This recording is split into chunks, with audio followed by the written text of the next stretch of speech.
Bitcoin ಹಗರಣದಲ್ಲಿ ಶ್ರೀಕಿಯೊಂದಿಗೆ ನಲಪಾಡ್ ಹೆಸರು ಕೂಡ ಥಳಕು ಹಾಕ್ಕೊಂಡಿತ್ತು. ನಲಪಾಡ್ಗೆ ಕೂಡ SIT ಅವರು ನೋಟಿಸನ್ನು ಕೊಟ್ಟಿದ್ದರು ವಿಚಾರಣೆಗೆ ಬರಬೇಕು ಅಂತ. ಈ ಬೆನ್ನಲ್ಲೇ DKಶ ಭೇಟಿಗೆ ಬಂದಿದ್ದಾರೆ ನಲಪಾಡ್.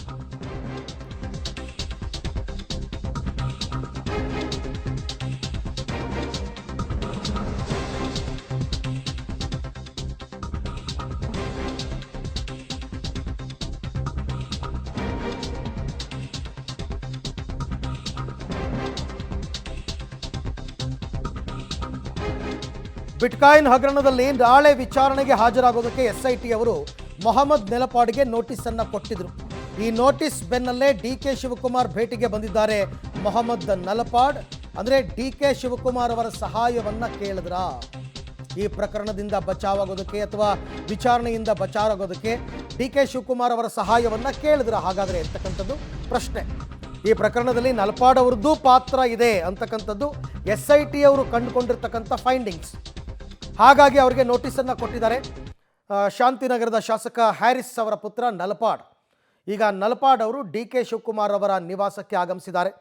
ಈ ಪ್ರಕರಣದಲ್ಲಿ ಏನಾದರೂ ಸಹಾಯ ಮಾಡೋದಕ್ಕೆ ಅಥವಾ ಸಹಾಯ ಕೇಳೋದಕ್ಕೆ ಆಗಮಿಸಿದ್ದಾರಾ ಅಂತಕ್ಕಂಥದ್ದು ಪ್ರಶ್ನೆ. ಕಾಂಗ್ರೆಸ್ ಪಕ್ಷದಲ್ಲಿ ಅವರು ಆ್ಯಕ್ಟಿವ್ ಆಗಿ ಗುರುತಿಸ್ಕೊಂಡಿದ್ದಾರೆ. ಅವರು ಪಕ್ಷದ ಅಧ್ಯಕ್ಷರನ್ನ ಭೇಟಿಯಾಗ್ತಕ್ಕಂಥ ತಪ್ಪೇನಿಲ್ಲ.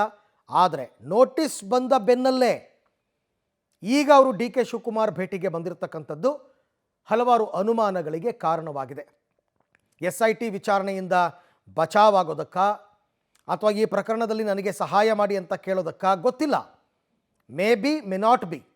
ಆದರೆ ಇವತ್ತು ಅವರು DK ಶಿವಕುಮಾರ್ ಅವ್ರನ್ನ ಭೇಟಿಯಾಗಿದ್ದಾರೆ.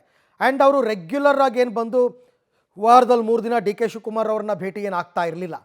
ಅವ್ರು ಈಗ ಬಂದಿರತಕ್ಕಂಥದ್ದು ಕೂಡ ಈ ರೀತಿಯಾದಂತಹ ಅನುಮಾನಕ್ಕೆ ಕುತೂಹಲಕ್ಕೆ ಕಾರಣವಾಗಿದೆ. ಈ ಬಗ್ಗೆ ಮತ್ತಷ್ಟು ಮಾಹಿತಿ ನನ್ನ ಕೊಲೀಗ್ ಸುಖೇಶ್ ಅವರಿಂದ ಪಡ್ಕೊಂಡೆ. ಸುಖೇಶ್, ರೆಗ್ಯುಲರ್ ಆಗಿ ಬಂದು DK ಶಿವಕುಮಾರ್ ಅವ್ರನ್ನ ಭೇಟಿ ಆಗ್ತಿದ್ರೆ ಅನುಮಾನ ಮೂಡ್ತಿರಲಿಲ್ಲ.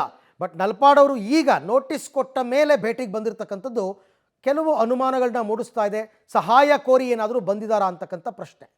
ಅರವಿಂದ್, DK ಶಿವಕುಮಾರ್ ನಿವಾಸಕ್ಕೆ ನಲಪಾಡ್ ಪ್ರತಿದಿನ ಬರುವಂಥ ಒಂದು ಪ್ರಕ್ರಿಯೆ ಕೂಡ ಹೌದು. ಅಂದರೆ ಬಹುತೇಕ ಅವರ ಬೆಂಬಲಿಗರಿಗೆ ಸದಾ ಇಲ್ಲಿ ಇರ್ತಾ ಇದ್ರು. ಆದರೆ ನಿನ್ನೆ ನೋಟಿಸ್ ಬಂದಿದೆ ಅನ್ನುವಂಥದ್ದು ನಾಳೆ ವಿಚಾರಣೆಗೆ ಹಾಜರಾಗಬೇಕನ್ನೋ ನಿಟ್ಟಿನಲ್ಲಿ ಇವತ್ತು ಬಂದಿರೋದು ಮಹತ್ವವನ್ನು ಪಡೆದುಕೊಂಡಿದೆ.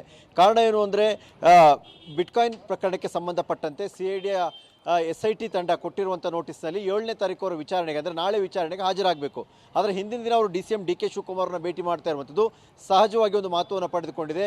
ಏನಾದರೂ ತಮಗೆ ಎದುರಾಗಿರೋ ಸಂಕಷ್ಟದ ಕುರಿತಾಗಿ ಹೇಳ್ಕೊಳ್ಳಿಕ್ಕೆ ಬಂದ್ರಾ ಅನ್ನುವಂಥ ಸಹಜವಾದ ಪ್ರಶ್ನೆ.